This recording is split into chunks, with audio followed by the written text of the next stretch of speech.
RB Udhayakumar, Sellur ராஜ்லாம் இவங்கெல்லாம் வந்து பூச்சி மாதிரி தானே, அந்தளவுக்கு ரொம்ப சாஃப்டான நபர்கள் தானே. ஏன் இவ்வளோ ஆக்ரோஷமாக இவ்வளோ ஆவேசமாக வந்து பரம விரோதியான திமுகவில் இருக்கிற எந்த அமைச்சரையுமே இவ்வளோ தூரம் பேசுனதே கிடையாது. ஏன் இவ்வளோ வந்து முதலமைச்சரை வந்து ஏன் பர்டிகுலராக வந்து அவன் இவன் ஒருமையில் பேசணும்? அவன் என்ன செய்யட்டான், குஜிலி மஸ்து பண்ணுவோம், நாங்கள் தலைமை வந்து எங்களுக்கு முடிவெடுத்து சொல்லும் அப்படிலாம் பேசிட்டான். அதுக்கப்புறம் பல்ட்டி அடித்தான், நான் அப்படி பேசலை, போல வரல அப்படின்லாம் சொன்னான். குஜிலி மஸ்து தலைமை ரெண்டுத்துக்கும் வேற வேற டாபிக். அது ஆக்சுவலா அதுக்கு முன்னாடி வைக்கப்பட்ட கேள்வி ரெண்டும் ஒன்னா வருமா? திருப்பி அந்த பையனை வந்து பார்க்குறேன் கேட்டினா, தமிழ்லேயே வந்து என்ன செய்யலான்னு கேட்டிங்கன்னா, ஒரு அச்சுடாக வச்சு ராஜேந்திர பாலாஜியோட முகத்தை வச்சு,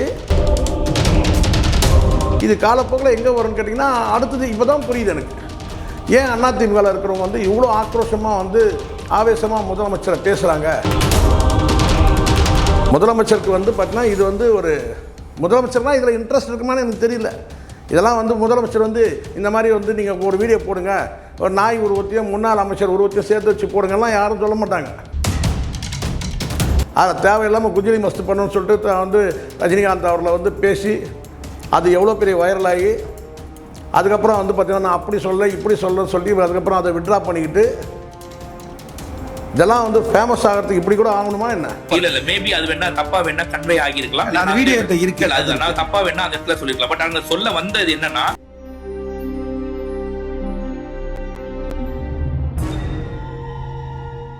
மெட்ராஸ் மெயில் நேயர்களுக்கு என் அன்பான வணக்கம். இந்த சேனலை யாரெல்லாம் சப்ஸ்கிரைப் பண்ணலையோ அவங்களாம் சப்ஸ்கிரைப் பண்ணிக்கோங்க. அப்படியே பக்கத்தில் இருக்கிற பெல் பட்டனை ப்ரெஸ் பண்ணுங்கள். அப்போ தான் நான் போடக்கூடிய வீடியோ உங்கள் பார்வைக்கு வரும். இப்போது முதலமைச்சர் விஜய் அவர்கள் சில குறிப்பிட்ட நடவடிக்கைகளை எடுக்கிறார். அதாவது லஞ்சம் வாங்கின ஊராட்சி மன்ற தலைவர் வந்து அடிப்படை உறுப்பினர் பதவி நீக்கிறாரு, சிறையிலையும் போட்டாச்சு. இது உண்மையிலே வந்து பார்த்திங்கன்னா வரவேற்க தகுந்தது. மக்கள் இதை வந்து ஒரு பாசிட்டிவான பார்வையில் பார்க்க தொடங்கியிருக்கிறாங்க. இதுக்கு பிறகு வந்து பார்த்திங்கன்னா அந்த லாக்அப் டெத், நாகர்கோவில் இருக்க அந்த லாக்அப் டெத், அதுலேயும் வந்து பார்த்திங்கன்னா வந்து யார் இதில் தொடர்புடையவங்களோ அவங்கள கிட்டத்தட்ட வந்து கைதிகள் உட்பட காவல்துறை அதிகாரிகள் சேர்த்து கிட்டத்தட்ட ஒரு 9 பேர் மீது கைது செய்து நடவடிக்கை எடுத்துருக்காங்க. ஸோ இதெல்லாம் வந்து பார்த்திங்கன்னா பாசிட்டிவாக இருக்குது. அடுத்ததாக பார்த்திங்கன்னா இன்னொரு செய்தி என்னென்னா, சென்னை மாநகராட்சியில் வந்து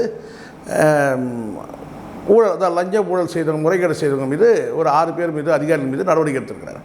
இப்படி பார்க்கும்போது ஒரு ஸ்டெப்பும் பார்க்கும்போது பார்த்தீங்கன்னா, இப்போ வந்து உள்ளபடியே வந்து முதலமைச்சர் வந்து ஒரு பாசிட்டிவ் வே, அதாவது கேட்டால் ஒரு நேர்மையான ஒரு நேர் வழியில் இவர் போயிட்டுருக்கிறாரு அப்படின்றத வந்து பார்த்திங்கன்னா, நம்ம வந்து குறைகள் நம்ம சொல்லும்போது நிறைகள் இருக்கும்போதும் நம்ம அதையே நம்ம பாராட்ட தயங்கக்கூடாது.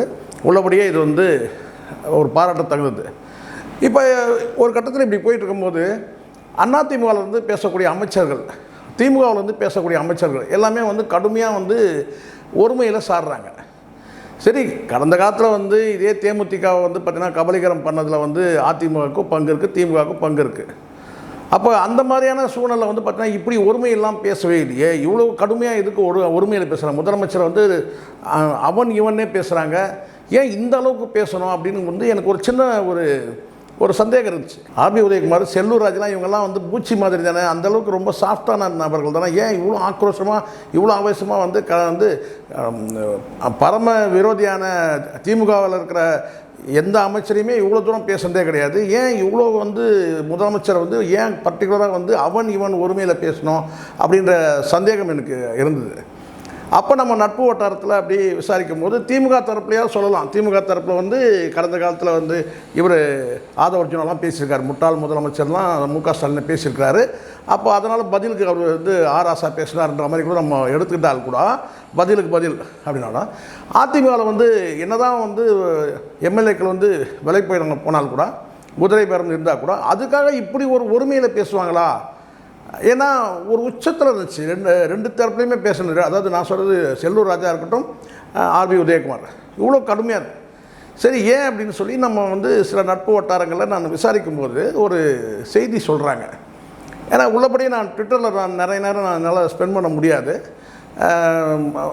ஏன்னா யூடியூபே 24 மணி நேரம் ஆகிடுச்சு இப்போது. அப்போ அதனால் நம்ம வந்து ட்விட்டரில் நம்ம நிறைய நேரம் ஸ்பெண்ட் பண்ண முடியல. அப்போ நம்ம இது தகவல் கேட்கும் போது என்ன சொல்கிறாங்கன்னா, இந்த ட்விட்டர் ஃபேஸ்புக்கில் இருக்கக்கூடிய அந்த நபர்கள் இருக்காங்க இல்லையா, தாவேக்காவை சார்ந்தவர்கள், அந்த அவங்களுடைய அந்த ஐடி விங் சார்ந்தவங்க. ஸோ அந்த நபர்கள் வந்து ரொம்ப தரக்குறைவாக வந்து ஆர்பி உதயகுமார் அவர்களே தரக்குறைவாக வந்து சித்தரிச்சிருந்தாங்க அப்படின்னு ஒரு தகவல் சொல்கிறாங்க. செல்லூர் ராஜு அவர்களையும் வந்து பேசியிருந்தாங்க. அப்புறம் ராஜேந்திர பாலாஜியும் அந்த மாதிரி தான் வந்து ரொம்ப தரக்குறைவாக பாடி ஷேமிங் பண்ணுற மாதிரி, உருவ அமைப்பை கேலி பண்ணுறது, கெட்ட வார்த்தையில், அதாவது கெட்ட வார்த்தைனா ஒரு உச்சபட்ச கெட்ட வார்த்தையை வந்து பதிவு பண்ணியிருந்தாங்க. ஸோ இதனால தான் வந்து பதில் அடிக்கிறதுக்காக வந்து சொன்னால் பதில் தான் நேராக வந்து முதலமைச்சருக்கே வந்து அந்த பதில் கொடுக்கணுன்ற மாதிரி அவங்க முடிவெடுத்தாங்க. அதனால தான் இந்த மாதிரியான கடுமையான கொச்சையான வார்த்தைகள் வந்து இவங்க போட்டதுனால அவங்க பதிலுக்கு என்ன செய்கிறாங்கன்னா கடுமையான வார்த்தைகள் வந்து விஜய் வந்து விமர்சிக்கிறாங்க, ஒருமையில் விமர்சிக்கிறதுக்கு காரணம் அதுதான் அப்படின்ற தகவல் சொன்னாங்க. உள்ளபடியே இது சரிதானா, இது உண்மைதானா அவங்க சொல்கிறது பார்த்தீங்கன்னா அதுக்கேற்ற மாதிரி அப்படி தான் அங்கே இருக்குது. இப்போ இந்த சமீபத்தில் அந்த பையன் ஒருத்தன் உங்களுக்கு தெரியும் நினைக்கிறேன், ரஜினிகாந்த் வந்து இந்த குஜிலி மஸ்து பண்ணுறேன்னு சொன்னான் பார்த்தீங்களா, இந்த ஜெயிலர் 2 அந்த பையனுடைய ஒரு ரீல் வந்து ஸ்ப்ரெட் ஆகிட்டு இருக்கு வேகமாக. அதை பார்த்தோன்னே நானே உண்மையிலே பார்த்தேன், இதெல்லாம் வந்து தலைமைக்கு தெரியுமா, இதுக்கெல்லாம் வந்து பார்த்திங்கன்னா யாருக்கு இதில் உடன்பாடு இருக்கும்? எனக்கு தெரிஞ்ச வரைக்கும் பார்த்திங்கன்னா அதில் இருக்கிற யாருக்குமே இந்த மாதிரியான ஒரு உடன்பாடு இருக்காது. ஏன்னா அவ்வளோ மோசமாக வந்து செய்திகளை வெளியிட்டிருக்கிறானுங்க. அந்த முன்னாள் அமைச்சர் அந்த பையன், அதே நபர், இந்த லிங்கேஸ்வரன் ஒரு பையன் இருக்கிறான்ல, அவன் என்ன செய்யட்டான், குஜிலி மஸ்து பண்ணுவோம் நாங்கள், தலைமை வந்து எங்களுக்கு முடிவெடுத்து சொல்லும் அப்படிலாம் பேசிட்டான். அதுக்கப்புறம் அவன் பல்ட்டி அடித்தான், நான் அப்படி பேசலை, போல வரல அப்படின்லாம் சொன்னான். சரின்னு சொல்லிட்டு அதை நம்ம நண்பரை கூப்பிட்டு நேர்காணல் பண்ணியிருக்கிறார் ஒருத்தர் ஆங்கரு. அவருக்கு அப்புறம் வந்து இல்லைங்க நான் அப்படி சொல்லலை, இப்படி சொல்ல, தவறாக கன்வே ஆகிடுச்சு, அது ஆச்சு, இது ஏதோ சொல்லிட்டான். ஆனால் அதே நபர் வந்து பார்த்திங்கன்னா இத்தனைக்கும் வந்து பார்த்திங்கன்னா வந்து இந்த யூடியூப் நடத்துகிறாங்க பாருங்கள், அவங்களாம் சேர்ந்து ஏதோ ஒரு அமைப்பு வச்சுருக்காங்க வந்து டிவிக்கில், அதை ஏதோ ஒரு கான்ஃபரன்ஸ் போட்டாங்க, அதில் கூட அந்த பையன் பேசியிருக்கான். திருப்பி அந்த பையனை வந்து பார்க்குறேன்னு கேட்டால் தமிழ்லைன்லேயே வந்து என்ன செய்யறான்னு கேட்டிங்கன்னா ஒரு அச்சுடாக வச்சு ராஜேந்திர பாலாஜியோட முகத்தை வச்சு ஒரு வீடியோ போட்டிருக்கிறான். உள்ளபடியே எனக்கு ரொம்ப அதை பார்த்தோன்னே இதுவாகிடுச்சு. இதெல்லாம் வந்து தலைமைக்கு தெரியுமா தெரியாதா? அப்போ தான் புரியுது எனக்கு ஏன் இந்த அதிமுகவில் வந்து இவ்வளோ கடுமையாக சாடுறாங்க, விஜய ஒருமையில் சாடுறாங்க. ஒரு முதலமைச்சருக்குன்னு அடிப்படையான வந்து அந்த மாண்புக்குள்ள மரியாதை கொடுத்தானே ஆகணும். அப்போ ஏன் வந்து ஒருமையில் அவன் இவன் ஏன் பேசுகிறாங்கன்னா அப்புறம் தான் சொல்கிறாங்க, முன்னாள் அமைச்சர்கள் அந்த அதிமுக அமைச்சர் தரப்புலேருந்தே சில பேர் நண்பர்கள், நம்ம நீண்ட கால நண்பர்கள், அவங்கெல்லாம் அவங்கள்ட்ட பேசவும் சொல்கிறாங்க, இல்லை சார் ரொம்ப லிமிட்டு தாண்டி போகிறானுங்க இந்த விஜயோட இருக்கிற இந்த ஐடி விங்கில் இருக்க பசங்க, நீங்களே பாருங்கன்னு சொல்லிட்டு ஒரு காட்சி அனுப்பிவிட்டார். இது வெரி ரீசெண்ட் சார். இது ராஜேந்திர பாலாஜி என்ன பண்ணியிருக்கிறாங்க பாருங்கள், ஒரு முன்னாள் அமைச்சர் சார் எப்படி பண்ணியிருக்கிறாங்க பாருங்கன்னு சொல்லிட்டு அமைச்சர் சார் நான் அதை அப்படியே உங்களுக்கு அனுப்புகிறேன் பாருங்கள், இது எப்படி சரியாக இருக்கும்? தாவேக்கால வந்து பார்த்தீங்கன்னா ஒரு கட்சிக்கு ஒரு கட்டுப்பாடு இருக்கா இல்லையா?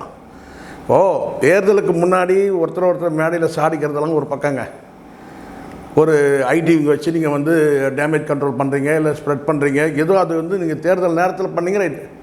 இப்போ எல்லாம் தேர்தலாக முடிஞ்சு ஒருத்தர் ஆட்சி நிர்வாகத்தில் இருக்கிற நீங்கள் இதை பண்ணிங்கன்னா நல்லா கவனிங்க, ஆட்சி நிர்வாகத்தில் இருக்கிறவங்க தயவுசெய்து கவனிங்க. ஆட்சி நிர்வாகத்தில் இருக்கிற நீங்கள் வந்து இந்த மாதிரியான ஒரு வயலன்ஸில் ஈடுபட்டீங்கன்னா இது வயலன்ஸ் தானே, இது வந்து சைபர் வயலன்ஸு. ஏன்னா இப்படி வந்து பார்த்தீங்கன்னா ஒரு நாயையும் ஒரு முன்னாள் அமைச்சரையும் நீங்கள் ஒப்பிட்டு இதை நீங்கள் போட்டிங்கன்னா நாளைக்கு அவங்க பதிலுக்கு பண்ணுவாங்கல்ல.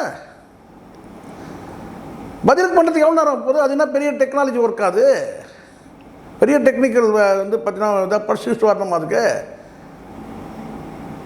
கேட்டவுடனே வந்து தூக்கி கொடுத்துட போகுது.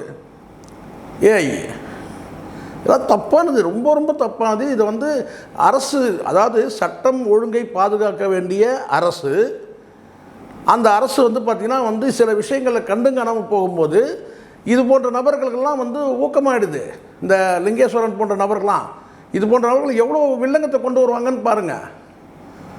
அரசு உண்மையிலே இதிலலாம் வந்து முதலமைச்சருக்கு இதில் வந்து பார்த்திங்கன்னா இந்த மாதிரியான விஷயத்தில் வந்து அவ்வளோ சீப் மென்டாலிட்டி கிடையாதுன்றது நமக்கு தெரியும். இதில் முதலமைச்சருக்கோ அல்லது வந்து பார்த்திங்கன்னா வந்து அதில் இருக்கக்கூடிய வியூக அமைப்பாளர்லாம் நம்ம பழகின வரைக்கும் தெரியும், அவங்க அந்த மாதிரி நபர்கள் கிடையாது. இதில் வந்து ஆதவர்ஜுனாக்கு என்ன பங்கு இருக்குது, அவங்களுக்கெல்லாம் இவங்க என்ன இல்லைங்க. ஏன்னா அவர் தான் ஐடிவிங்கெல்லாம் அவர் தான் வந்து வாய்ஸ் ஆஃப் காமன் அவர் தான் வந்து ஒருங்கிணைக்கிறார். அது அவருடைய பங்கு என்னன்றது எனக்கு தெரியாது. ஆனால் ஒரு குறைஞ்சபட்சம் இப்போ இவங்கெல்லாம் வந்து கட்சியை சார்ந்த, இதில் என்ன ஒன்றுன்னா இவங்க வந்து பார்த்தீங்கன்னா கட்சியை சார்ந்தவர். அந்த நபர் இந்த லிங்கேஸ்வரன் வந்து கட்சியை சார்ந்தவர்ன்றாங்க.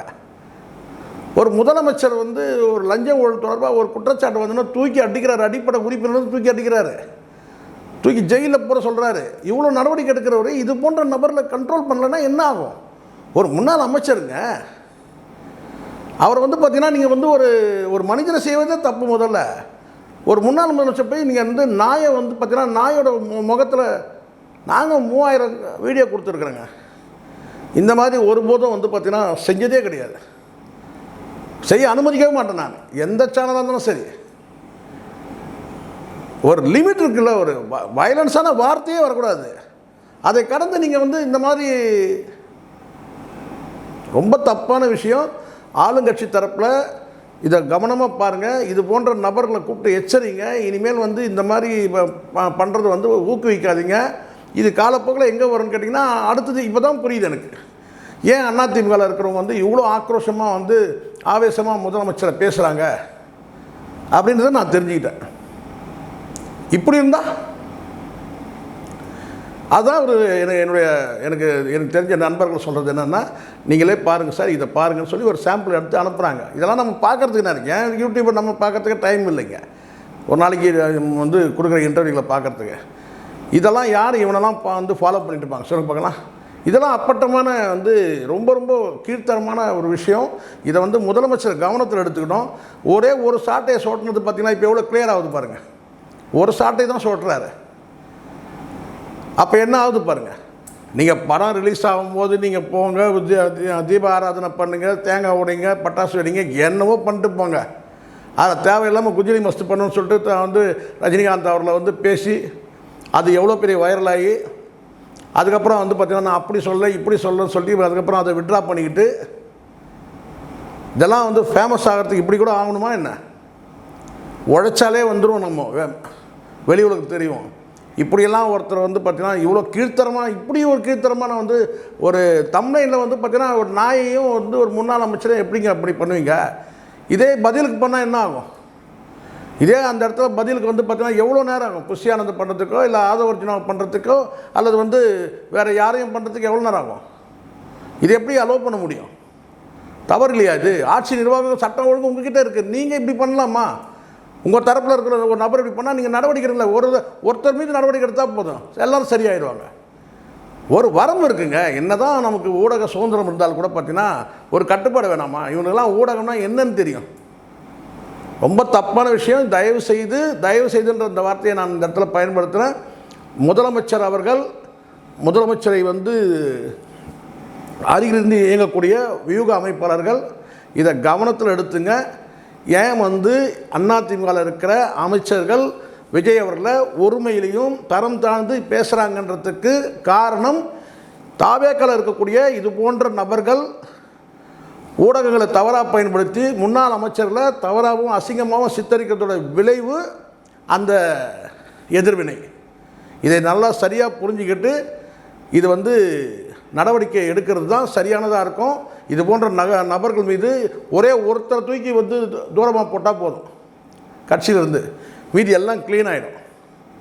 இதை தயவுசெய்து எடுக்க. நான் என் கண்ணுக்கு வந்தது, என் பார்வைக்கு வந்து அனுப்புனதை நான் வந்து இதை காணொலியில் நான் போடுறேன்.